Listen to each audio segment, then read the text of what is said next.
Oras Bishop Fautagana. Alas 8. Alas 4:12. Uy! Nakapag-break ka na ba? Nakapag-relax ka na ba? Saan ka man nagtatrabaho, mapa-opisina man o work from home o mula mismo sa pwesto, sasabayan namin ang break time mo. Sasabayan namin ng mga balita at komentaryo, mga panayam ng mga taong viral ngayon. DZRH Break Time!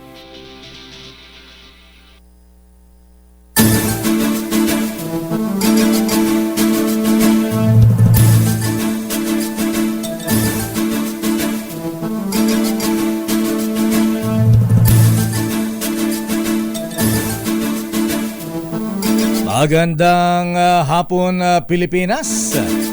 Ako po si Deo Macalma. Ako naman Thea Petro Corpuz. At narito ang headlines ng ating mga balita ngayong araw ng Huwebes, 7 ng buwan ng Marso. 2 Pinoy seafarers patay sa missile attack ng Houthi rebels sa Red Sea at Gulf of Aden. 40 probinsya sa buong bansa daranas ng matinding tagtuyot dahil sa El Nino ayon sa Pag-asa. Pag-asa maagang nagtaas ng La Nina watts ngayon kahit matindi pa ang init ng panahon. Pastor Apollo Kibuloy, isa umanong bayani kaya todo depensa ni Senator Robin Hood Padilla. Senado iimbestiga naman ang misteryosong pagkamatay ng mga biktima ng IV glutathione. Ikaw ba nagpapagluta? So bakit di mo na kailangan yan? Clarence lang lakay. Aha. Kala ko perla. Ay, Escoba. Mga gamot sa cancer, hypertension at mental drugs exempted sa 12% VAT ayon sa BIR. MMDA traffic enforcers bibigyan ng 30-minute heat stroke break. Pulis na natakasan o 3 pulis na natakasan ng presong pinaglinis ng karsel, kinasuhan na. LRT2 at MRT3. Aba, good news, merong libreng sakay bukas para sa International Women's Month. 1.2 milyong turista dumagsa sa Pilipinas sa unang 2 buwan ng 2024 ayon sa Department of Tourism. At sa detalye ng ating mga balita, kinumpirma ng Department of Migrant Workers na 2 Pinoy seamen ang namatay sa missile attack ng Houthi rebels sa Red Sea at Gulf of Aden. Ayon sa DMW, 2 Pinoy din ang lubhang nasaktan na una sugatan sa pagsalakay ng mga rebelde sa Houthi sa kanilang barko. Nagpabot na ng pakikiramay ang ahensya sa mga naiwang pamilya ng mga namatay at nangako nga magpapabot naman ng tulong sa mga apektadong seafarers. Nakipag-ugnay na rin ang ahensya sa manning agency ng barko at sa ship owner upang matiyak ang kaligtasan ng iba pang mga Pinoy seamen. Una nang sinabi ng Houthi Group na hindi sila titigil sa pagsalakay sa Red Sea hanggat nagpapatuloy ang gyera ng Israel sa Palestine. Samantala, dapat isama na sa pagtalakay sa pambansang budget para sa taong 2025 ang pondo para sa mga security agency na nagbabantay sa West Philippine Sea. Ayon kay Mandaluyong Representative Neptali Gonzales II, chairman ng House Special Committee on the West Philippine Sea, kaugnay ito ng nalalapit na budget call ng Department of Budget and Management sa Kongreso. Sa ganitong paraan, anay maiiwasan ang pagkakaroon ng iringan sa Senado at Kamara tungkol sa realignment ng mga pondo. Matatandaang naging mainit sa issue ang ginawang realignment ng Kamara sa pondo ng civilian agencies kung saan inalisan sila ng confidential at intelligence funds para ilipat sa Philippine Navy, Philippine Coast Guard at iba pa.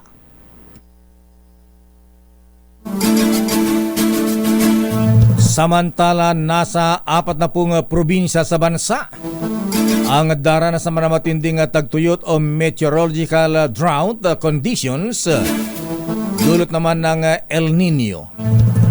Ayon sa pag-asa, tatama ang matinding epekto ng El Nino o tag-init ngayong buwan ng Marso hanggang Abril. Sinabi ni Pag-asa Climate Monitoring Chief Ana Solis, batay sa kanilang forecast nitong March 4, apat na pong probinsya ang tatamaan ng tagtuyot, bunsod ng matinding init ng panahon. Samantala, pumalo na sa 1.23 billion pesos ang naitalang napinsala ng NDRRMC dahil sa matinding epekto ng El Nino sa bansa.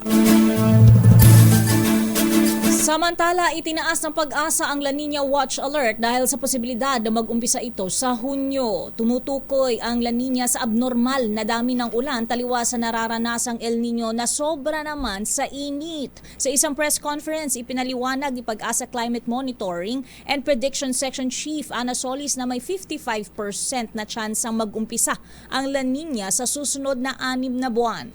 Ayon kay Solis, ang ibig sabihin ng La Nina Watch ay be aware and prepared. Samantala, sinabi naman ni Pag-asa Administrator Nathaniel Servando na posibleng sa Hunyo pa mag-develop ang La Nina pero mararanasan pa ito sa huling bahagi ng 2024. Talagang tag-araw na. Ready na ba ang iyong two-piece o one-piece? Chicken lang lakay. Napan-swimming. Umabot na sa megita 170 ang sunog na nangyari sa iba't ibang lugar sa rehiyong Cordillera sa loob lamang ng 2 buwan.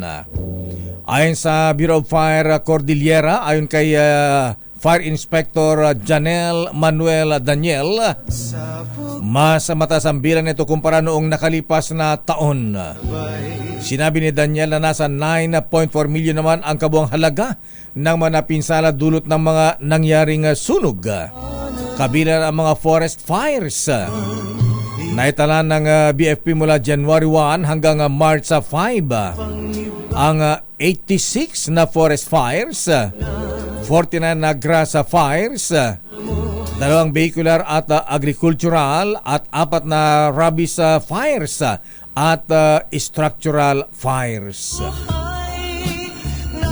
Samantala, magpapatupad ng 30 minuto o 30-minute heat stroke break policy ang Metropolitan Manila Development Authority o MMDA para sa mga traffic enforcer. Ayon kay MMDA Director for Traffic Enforcement Victor Nunez, kailangang i-monitor ang kalusugan ng kanilang traffic enforcers na maghapong nakabilad sa mainit na sikat ng araw. Kasabay nito, maglalatag din ng mga water station sa iba't ibang lugar kung saan nakadeploy ang mga MMDA personnel. Inaasahang maglalabas ng guidelines ang MMDA tungkol sa pulisiyang ito at formal na ipatutupad sa Marso 15 sa darating March 13 naman sa pamamagitan ng direktibang ilalabas ni MMDA Chair Romando Artes. Samantala, itinuturing na bayani ni Senator Robin Padilla si Pastor Apollo Kibuloy, kaya niya ito ipinagtanggol ngayon. Ayon kay Padilla, nakasama niya si Kibuloy sa paglaban sa CPP-NPA sa pamagitan ng National Task Force to End the Local Communist Armed Conflict o NTF-LCAC. Kaya naman hindi daw deserve ng pastor na ipahiya sa publiko sa pamagitan ng mapagdinig ng Senate Committee on Women and Children na pinamumunuan ni Senator Risa Hontiveros. Ganyan ba Senator Robin ngayon? May parang may ponytail siya. Parang nakatirintas na kayo. Oo nga, anong style nung parang tomahawk Parang yung nagta-tai chi, ganyan. Mongha, ganyan ba? Kanya maggupit ng senador ngayon. Mas mabuti manong dalhin sa korte ang kaso ni Pastor Kibuloy. Dahil doon ay maaring makamit na sinasabing biktima ang katarungan at hindi sa Senado. Narito ang paliwanag ni Senator Robin Hood Padilla.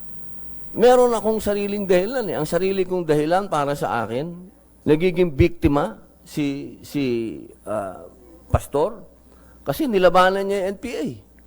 Yun ang sarili kong wala tayo, hindi deserve para sa mga mata ko ng isang tao ang tingin ko bayani sa pakikipaglaban niya sa komunista na naging kasama ko.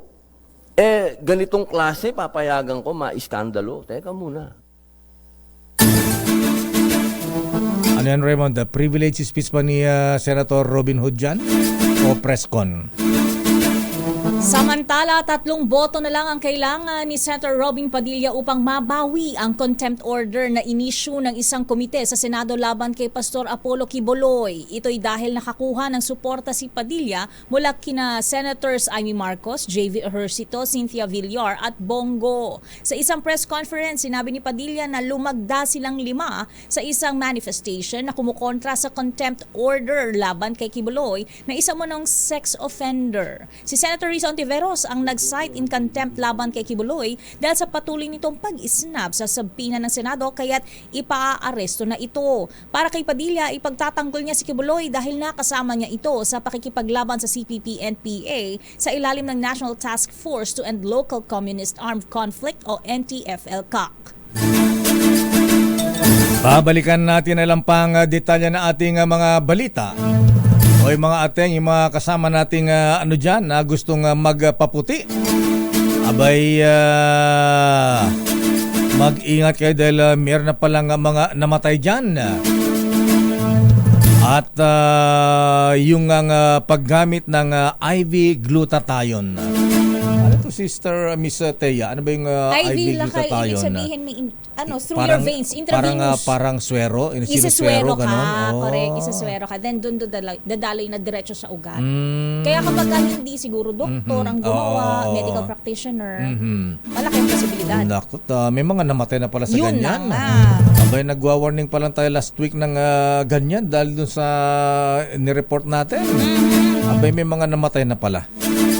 Samantala, MMDA Traffic Enforcers bibigyan ng 30 minutos na heat stroke break. Bigyan sila ng malabig na bottled water, Chairman Artes, ha? Bigyan mo rin sila ng cokes. Sabihin ko sana ng isang shot malakay. Ganun ba? Huwag lalong iinit yan. Samantala, 30 pulis na natakasan ng preso. Natakasan o pinatakas? Kinasuhan na. At mga misis sa mga kababaihan, mga ateng, gusto bang sumakay ng libreng sakay sa tren? Yung pong LRT2 at MRT3. Merong libreng sakay bukas para sa International Women's Month. Ang detalye po na mabalitang yan sa ating pagbabalik sa ating palatuntunang break time. RH Break Time. Oras sa Mr. Cesar Lee, Mr. Michael is my guy. Alas 4:25. Oras sa ganap na alas 4:31. Para po sa mga nagpapa-beauty dyan at gustong magpaputi, ha? Abay, ingat po tayo dahil meron na palang mga namatay dahil sa pagpapaputi sa pamamagitan ng IV glutathione. At dahil dyan ay pinaimbestigan na ng Senado ang pagkamatay ng mga taong gumamit ng hindi otorisadong intravenous o IV glutathione. Naghahain na ng resolution si Senator Nancy Binay para imbestigahan ang naturang IV drip glutathione na patuloy pa rin ginagamit ng mga artista at mga public figures. Hindi lang. Pati ordinaryong mga mamamayan. Ayan, Totoo, lakay. Ako nga May nag-alok sa'yo, lakay? Pero yung vitamin C naman. IV vitamin C. IV vitamin C, ha? May ihi mo yun within the day. Ganun ba yun? Jingle mo parang Mountain Dew. Tsaka mabango, lakay. Kaya lang mahirap na, di mo alam kung saan galing yan. Ayon kay Senator Binay, nakakaalarma ang patuloy na paggamit ng mga IV drip sa kabila ng babala ng Food and Drug Administration na delikado at illegal ang mga ito. Ayan. Yan ang sinasabi natin na hindi nagbibigyan ng warning ang DOH at ng FDA.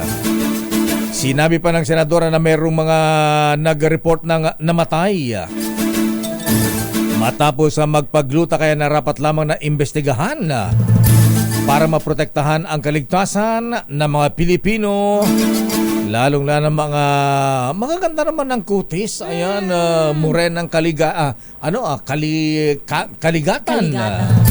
Pagkatapos gusto pang magpaputi. Side effect lang daw kasi yung pagpapuputi, Lakay. Ano? Pero side effect daw yung ganun pagputi ba? mo. Pero yung kikinis daw yung balat, rejuvenated, ganyan. Tsaka malayo ka sa sakit. Ganun ganyan ba daw yun? yung purpose niyan. Okay, basa. Mayroon pang Sa iba. bagay, di mo na kailangan dahil flawless ka na, Miss Thea. Salamat po, Doc Clarence. Meron pang ibang katiwalian sa National Food Authority na dahilan ng pagkakasuspinde ng higit 100 opisyal nito. Ayon kay Pangulong Ferdinand Marcos Jr., bukod sa manumalyang pagbebenta ng NFA rice, sinuspinde ang mga opisyal dahil sa paglabag sa panuntunan. Tinukoy ng Pangulo ang ilang proseso sa NFA na walang approval ng board. Walang kaukulang diskusyon sa NFA at sa Department of Agriculture at maging sa gabinete. Pinatawan ng Office of the Ombudsman ng 6 na buwang preventive suspension ng 139 na opisyal ng NFA sa harap ng aligasyong pagbebenta ng buffer stock ng bigas. Samantala, ipinadideklarang persona non grata ni Senator Robin Padilla sa Australian Senator Janet Rice. Ito'y nang magprotesta sa gitna ng talumpati ni Pangulong Bongbong Marcos sa Australian Parliament at nagtaas ng placard na nagsasabing stop the human rights abuses. Inihain ni Padilla ang Senate Resolution 944 kung saan sinabi nitong gumawa ng unparliamentary behavior si Senator Rice sa gitna ng speech ng Pangulong Marcos. Kung i-adapt naman ang resolution ni Padilla, mabibigyan ng kopya ang opisina ni Foreign Affairs Secretary Enrique Manalo. Matapos itaas ni Rice ang kanyang placard sa gitna ng speech ng Pangulong Marcos Jr. ay pinalabas siya sa chamber ng Australian House of Representatives. Buti ginawa yun, ha? Siguro yung kanilang sergeant at arms, ha? No, Lakay. Pinagutos ng kanilang Prime Minister, Palabasin niyo yan. out! Oo, napapahiya tayo. Diba naman, unparliamentary, ha? Samantala, gustong ilabas sa National Capital Region ni Senate Minority Leader Senator Coco Pimentel ang hearing sa pag-amyenda sa economic provisions ng Saligang Batas ng Pilipinas. Sa panayam ng DZRH, sinabi ni Pimentel na mahalagang dalhin sa labas ng Metro Manila ang pagdinig sa Chacha para mapakinggan rin ang mga mamamayang hindi kayang lumuwas patungong Senado. Magandaan niya ang nagiging takbo ng kanilang diskusyon sapagkat napakikinggan ang lahat ng gustong magpahayag ng kanilang opinyon tungkol sa economic Chacha. Narito ang naging pahayag ni Pimentel. Dalhin ng hearing sa labas ng Metro Manila kasi siyempre ang nakakadalo lang diyan yung conveniente sa kanila na pumunta sa hearing, either nandito na sa Metro Manila or may kayang pumunta rito. Dapat dalhin naman natin konsulta rin tayo ng ating mga mamamayan na hindi kayang lumipad sa Metro Manila. Samantala, hatawin natin ang mga reports sa tulong sa mga Pinoy seamen na namatay at nasugatan sa pagsalakay ng mga rebelde sa Gulf of Aden. Tiniyak ng Malacanang. Abay, dapat maiuwi ka agad ang bangkay. Aris number 14, Lenta Narciso, please come in, Miss Let. Lakay ni Stea, nakiramay ang Malacanang sa pamilya ng 2 Pilipinong nasawi sa pag-atake ng mga rebeldeng Houthi sa mga barkong dumaraan sa Red Sea at sa Gulf of Aden. Ayon sa Presidential Communications Office, inatasa ni Pangulong Ferdinand Marcos Jr. ang Department of Migrant Workers na tiyakin ang tulong sa pamilya ng Pinoy seafarers.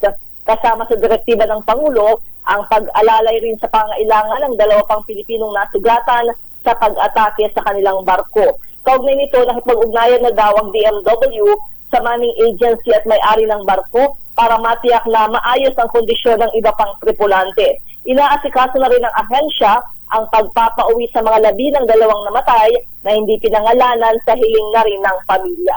Para sa kauna-unahan sa Pilipinas, DZRH, ito si Letters, so tuloy-tuloy sa pagbabalita, tuloy-tuloy sa serbisyo, sama-sama tayo, Miss Pilipino. Let, kumusta ang Pangulo Marcos? Ano ang latest sa Malacanang? Ay, birthday ni Presidential Son ngayon, Congressman Sandro Marcos. Oo, Lakay. May bisita si Presidente sa Malacanang kanina, Lakay, ang Presidente ng Marshall Islands. Oh, saan yan? Marshall Saan Islands, Islands? Dito sa Bandang Pacific Bahamas Ocean. ba yan? Malapit Pacific sa Ocean, Lakay. Pacific Ocean. Yes. Oo, Oceania, ayan. Research ko lang din. Maliit lang yun no, Miss Let?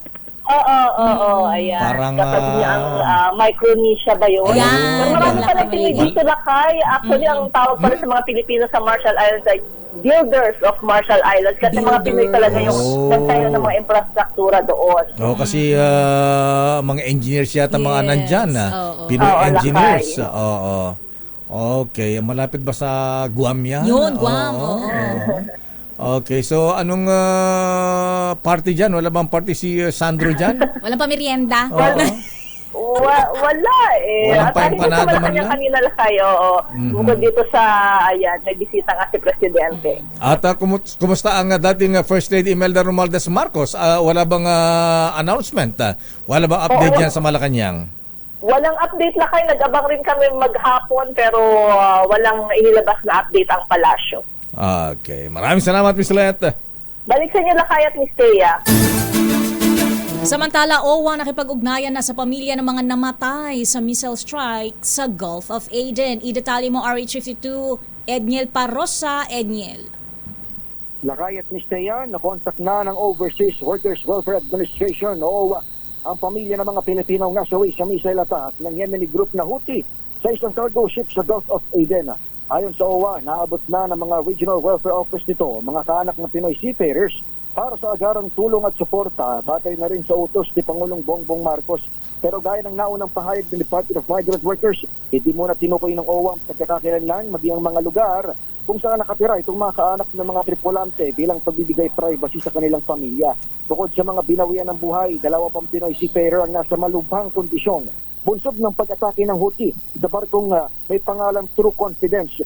Lula ng cargo vessel True Confidence ang 20 crew kung saan 15 Pinoy, 1 Indian at 4 ang Vietnamese batay sa report ng United States Central Command. Kaugnay ng naunang insidente o ito nga unang insidente ng pagkasawi sa serye ng pag-atake ng Houthi rebel sa nasabing area sa Red Sea, sinalampag ng DMW ang ship owners sa mga naglalayag sa buong karagatan na tumupad sa regulasyon ng pagdaan sa high-risk areas kung saan dapat ay may kalayaan ng seafarer na huminti sa nasabing pagsampa o kung sakali mang sila'y umuo, mabayaran ng doble sa kanilang sahod at doble ring kompensasyon. Dapat din umanong magkaroon ng rerouting vessels at mga kasamang armadong bantay ang mga naglalayag sa ganitong klaseng high-risk area.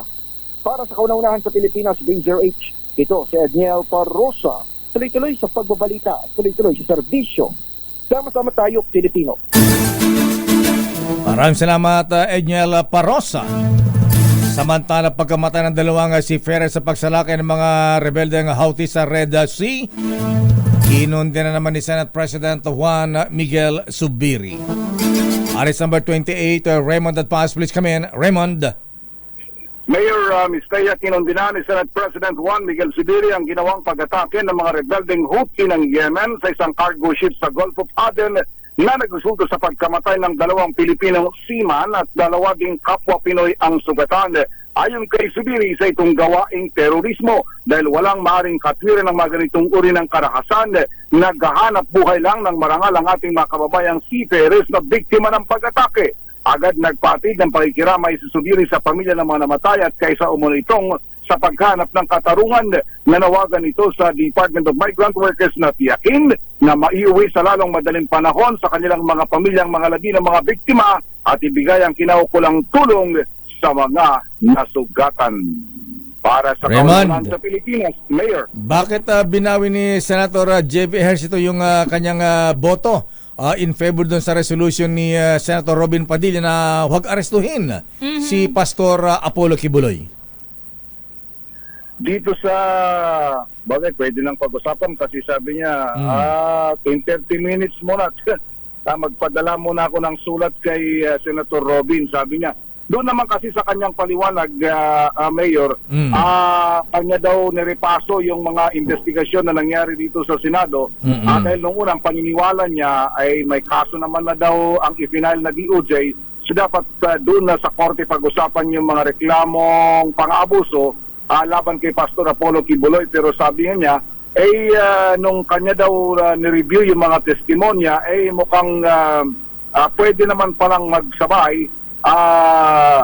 Nagsabay yung merong kaso sa korte, meron ding investigation ang Senado. At lalo na yung pinakamalupit ditong bahagi, Mayor, siguro basahin ko na lang in toto ito. Sige. But after careful review of the facts, witness testimonies, and additional information such as the allegations of rape during the last committee hearing, Wow. I have decided to withdraw my signature today. So, Raymond, lumalabas parang kumbinsido si Senator JV na may ginawang ang pang-abuso si Pastor Apollo Kibuloy dun sa mga biktimang nagreklamo dyan sa Senado. Ang binabanggit niya, Mayor, is mas maganda din na ipresenta ni Pastor Kibuloy yung kanyang panig. Ayun. Para marinig din na itong kanyang panig dahil naglahad ng kanilang kwento yung mga testigo, mabuti ring marinig ang panig ni Pastor Apollo Kibuloy. Yun ang bahagi ng statement ni Senador J.B. Hercito, Mayor at Lusaya. Kailan ba siya pumirma? Ngayon siya bumawi I think nung either the other day or kahapon din lang ng umaga. Tapos ngayon ay yun yung bawi niya. Dahil kanina ang sabi ng mga tauhan niya ay nung ilabas yung statement ay re-receive lang daw muna doon sa office ni Senator Robin Padilla yung letter na withdrawal ng firma nitong si Senator JB. So by this time siguro na-receive naman na at sabihin na officially ay na-withdraw na yung firma ni Senator JB. So yung 5 balik sa 4 muli ang lagda. Sa halip na madagdagan, nabawasan. Senator Padilla, Senator Raimi Marcos, Senator Bongo at Senator Cynthia Villar. Ilang boto ba ang kailangan, Raymond, para mapigilan, hindi matuloy yung resolution ni na Senator Risa Ontiveros na ipaaresto si Pastor Kibuloy? Ang kailangan daw niya ay 5. 5? 8. 8. 8. Para kontrahin yung resolution na mag-issue ng arrest warrant laban kay Kibuloy. Yun, 8 yung kailangan niya dahil 14 yung members ng committee. So, 1/2 plus 1 ang pagtaya ay dapat 8 para ma-overrule yung naging contempt at possible na issuance of warrant of arrest. Pero majority na yata yung pumirma dun sa issuance ng arrest warrant, Raymond. Hindi kasi kapag ganun, Mayor, based sa rules nga, once na nag-rule na yung chairperson at na-second naman dahil nandun si May nag-second demotion na. Kumbaga carried na. Wala namang tumutol during that day. Ngayon, nung may tumutol the next hearing, nung may tumutol, yun, or during that day, pero late dumating si Senator Robin, nung nag-file siya ng opposition doon sa motion, ayun, kaya doon daw sa rules nila, kailangan ma-overrule ng majority vote. In 7 days, so hanggang Martes lang ito ngayon. Pag hindi nila naihabol hanggang Martes, tuloy yung contempt at yung possible issuance of warrant of arrest. Okay. Itutuloy po ba ni Senator Padilla yung paghingi ng mga suporta, pirma ng kanyang mga kasamang senador? Ang sagot ng mayor sa amin kanina ay inshallah. Ano ibig sabihin ng lakay? May God be with you. God will do it, parang ganyan. In God's grace. In God's In will. God's- In God's In will. God's grace. Okay. In Makukuha God's niya will. yung 8. Pero sabi naman niya kanina, nahirapan daw siyang kausapin yung mga kababayang miyembro ng komite. Oo, dahil siyempre. nga, in the first place, sabi niya, ang March ay Women's Month. Tsaka, siyempre, kapwa nila babae yung Correct. mga biktima. So, Agarbyado. Anyway. Yun pero, yung pinag-usapan ko. pero hindi yun ang tanong ko, Raymond. Actually, ang tanong ko Intro pa lang pala yun. Intro to the question. bakit ganun ang style ng buhok ni Senator Robin Ayun. Padilla? Hindi ka matahimik lang kayo, no? Eh, Bigyan mo ng katahimikan sila oh, kay bakit? Raymond. May pelikula bang ginagawa na ganun ang role? Kasi sa isang senador. Parang Shaolin. Laki naalala ko na. Oo nga. Tsaka yung parang Shaolin. Tama, oo. May ginagawang pelikula si Senator Robin at ganun ang kanyang hairdo? Mukhang meron kasabay ng bigote yun, Mayor Kaya, So at least kanyang kasi at least alam na natin. Ayan, kung kailangan ng role yan sa pelikula, ayan, naintindihan natin. Oo. Ayan, parang avatar daw. Airbender. Airbender. At saka Man-ban daw. Man-ban ba yung tawag doon? Oo. Pagkabuong long hair. Ganun ba yan? Oo, na naka-pony, naka-ban. Hindi naman Pocahontas. Ba, hindi lang. Okay. Kung may anong title ng pelikulang ginagawa ni Senator Robin? hindi binanggit Mayor. Ganun Siyempre, ba? hindi binabanggit yan hanggat hindi ready for promotion. Ganun ba Ayun. yan? Okay, sige. Okay. So kaya pala may pinaglalaanan pa ni Senator kasi minsan haba-haba ng may bigote niya, di ba? pinaghahandaan. Oo. Okay. May taping. Yung pala may pelikula. Okay, at least naintindihan na natin. Maraming salamat, Raymond. Para sa kauna-unahan sa Pilipinas, DZRH, ito si Raymond Napas. Tuloy-tuloy sa pagbabalita, tuloy-tuloy sa serbisyo, sama-sama tayo, Pilipino. Maraming salamat, Raymond Nadadpaas. Baka yung Senator Lito-Lito, lapid-lapid. Ano lakay? Magpatato naman ng malaking agila sa dibdib. Ayaw ng heart lang. Ayan. Sacred heart, di ba? Ganyan. Hindi, supremo. Ay, sabagay. Ayan, dapat Oo. astig. Ayan. Pwede naman oo. henna. Ayan, oo nga, Temporary ano, lang. O kaya ahas sa hita. Ay, ayan. Ayan, no? Sawa. Dito sa lakay. Sa arms. mhm. Samantala, agarang pagpasa sa Magna Carta for Filipino Seafarers, ipinanawagan sa harap ng pagkamatay ng 2 Filipino seafarers sa Gulf of Aden. Idetalye mo RH12, Milky Reganan, Manang Milky. Kaya lakay, napapanahon ng pagtibayin ng Magna Carta for Filipino Seafarers. Ito ang apela ni OFW Party List Representative Marisa Magsino sa pagkasawi ng 2 Pilipinong marino sa Gulf of Aden. Ipinarating na Magsino ang pagkiramay sa pamilya ng 2 nating kababayan dahil sa missile attack ng Houthi rebels sa Gulf of Aden. Ayon kay Magsino, ang ganitong trahedya ay nagpapakita ng panganib sa trabaho ng ating mga marino kaya dapat mapagtibay ang panukala para mapangalagaan ang kanilang kapakanan pati ang kanilang pamilya sa panahon ng krisis. Sa panukalang Magna Carta for Filipino Seafarers, titiyakin ang maayos at ligtas na lugar ng trabaho na sumusunod sa pamantayan ng kaligtasan. Kasama na dito ang pananagutan ng ship owners sakaling may kapabayaan sa paglalayag, lalo na sa mga high-risk areas gaya ng Gulf of Aden. Umaapela si Magsino sa gobyerno na manawagan sa United Nations Security Council na mamagitan sa pamibigay ng seguridad sa mga barkong naglalayag sa mga rutang ito na daanan ng mga pandaigdigang kalakal. Para sa kauna-una sa Pilipinas, Milky. DZRH, ako si Milky. Yes, sakay. Nagpa-IV glutathione ka na ba? Naku, nag-golf pa naman yan. Baka ganun ba? alanganin. Ano man ang Milky? Lakay, obvious ba na napakaitim ko? Hindi naman. Ay, Tumuko ang I-challenge mo, Manang Milky. I-challenge mo. Doon tayo maniniwala, Manang Milky, na kapag ikaw ay nagpag-glutathione at ikaw ay naging kasimputi ni Sister L o kaya ni Miss Thea, ayan, ay maniniwala na kung mabisa ang mag-IV glutathione na yan. Unang-una lakay, huwag ka nang umasa dahil may hangganan ang siyensya. Manang Milky. Ganun ba? So ikaw ay hindi rin naniniwala, ha? Oo. Hindi ako puputi kagaya ni Sister L at ni Miss Thea. At the same time, hindi naman pero mas gusto ko lakay ang Morena. kayo. Oo naman. Kulay, Oo. Hindi, tsaka yan ang kaloob ng Diyos ayan. At tsaka iba ang kayumangging kaligatan. O, di ba? Oo. At yung pagkaputi kasi ni Miss Thea at saka ni Sister L, talagang halata mong maputi sila. Pero yung nagpapag-gluta drip lakay, di ba? Oo. Halata mong mapusaw yung kulay eh. Oh, ganun ba? Artificial! Parang si Michael Jackson. Naalala mo si Michael Jackson, di ba? Spot. Parang pinablitz pero Uneven? Baka parang uneven surface. Joke lang. Oo, halatang pilit yung pagkaputi. ayan. Tama lang yung natural. At least si Miss Thea, natural na super wheel yan. Ayan. Tsaka perla. Ayan. Super will. Wala nang ganun ang Wala na ba yun? Panlaba yun eh. Panlaba. Oo. Ayan. Di champion.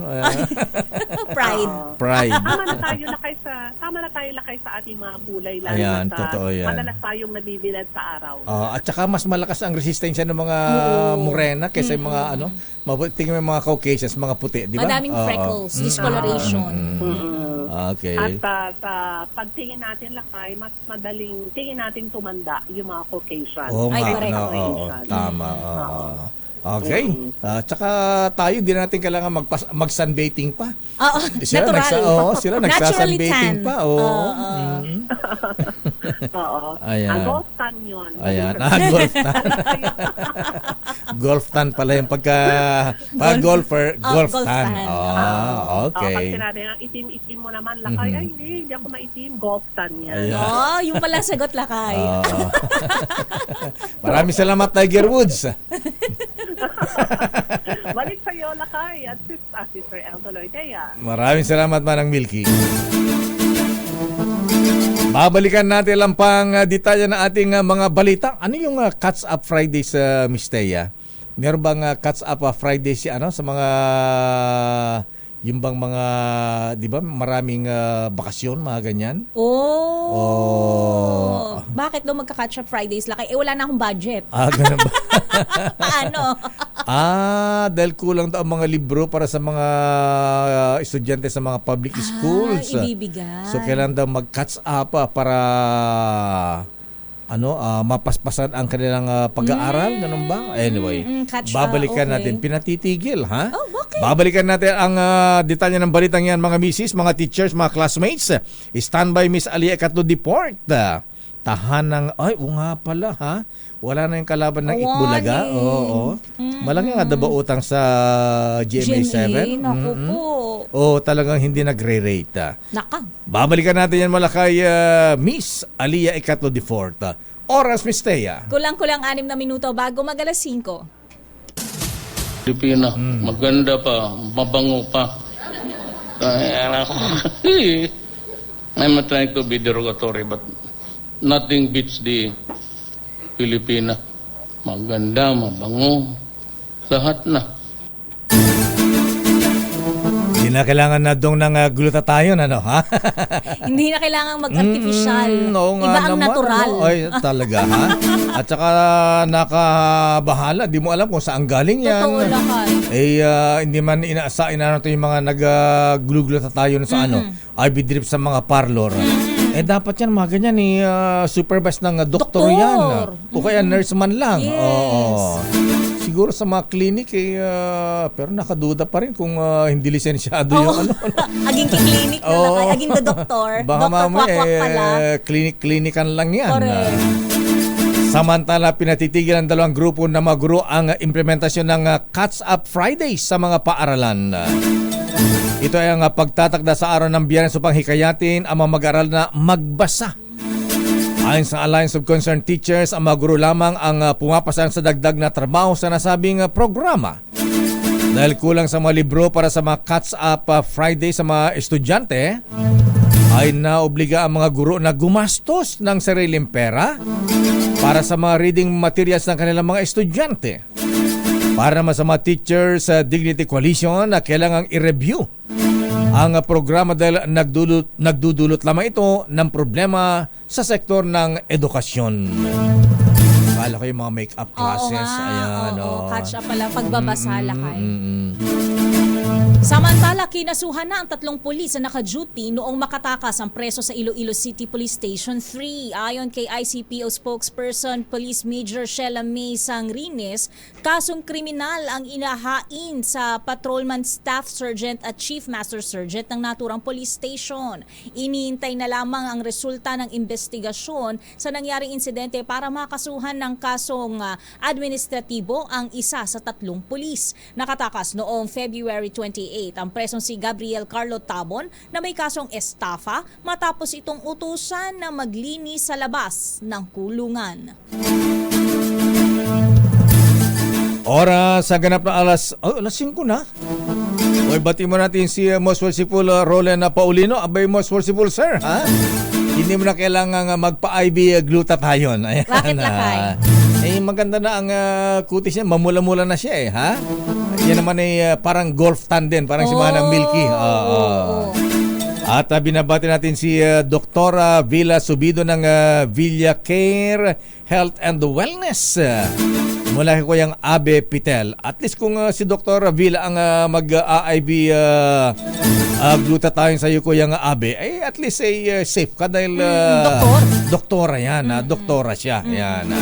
Happy birthday din na Apo Diputado Sandro Marcos. Naragsak nga pa nagkasangay Apo Congressman. At ganun din binabati natin happy birthday si Catherine Sarmiento ng Jose del Monte, Bulacan. Ayan na mula kay ating Rina Japana. Ayan, happy birthday po. At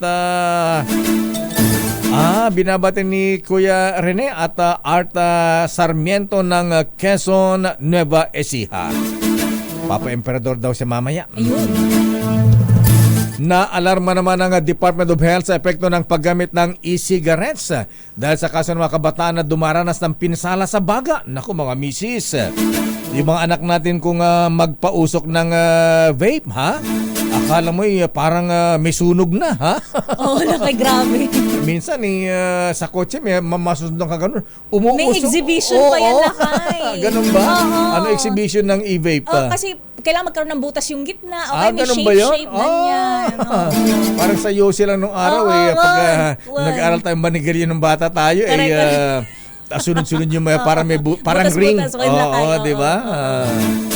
Ayon kay Health Secretary Teodoro Herbosa, napagalaman niya mula sa Lung Center of the Philippines mga misis na merong mga minor de edad na may lung injury na dahil sa sobrang paggamit ng e-cigarettes at e-vaping. Dahil dito hiniling na ng kalim ang tulong ng Philippine National Police upang matiyak na walang access sa e-cigarettes ang mga minors. Ano wala? Kung nabibili lang sa kanto-kanto yan ha? Online.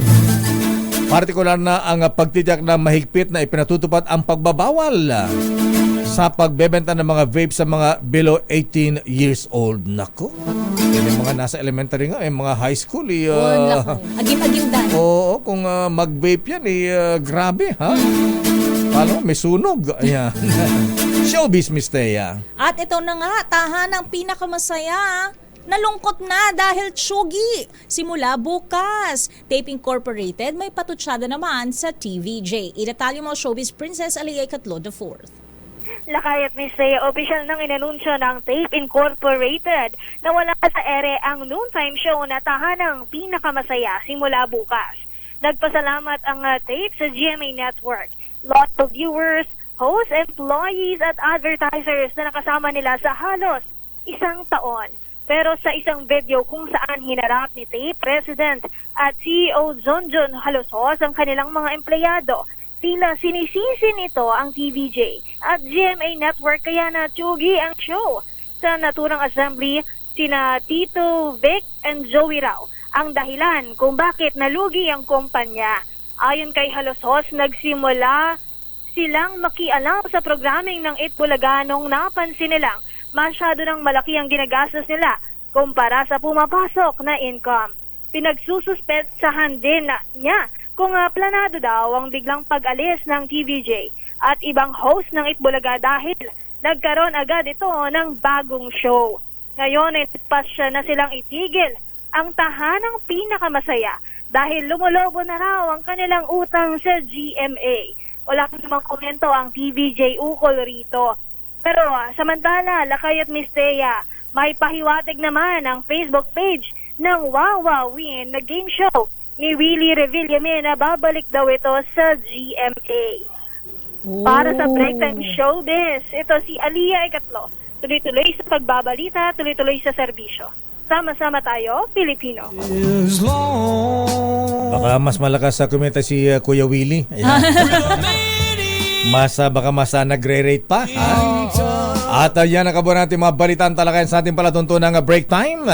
Ako po si Deo Macalma. Batiin ko lang Lakay si Auntie Teresita Petro at libre ang sakay sa LRT Line 2 at MRT 3 bukas para sa mga kababaihan Lakay. Ako po si Thea Petro Corpuz. Mga balansyadong balita susunod na.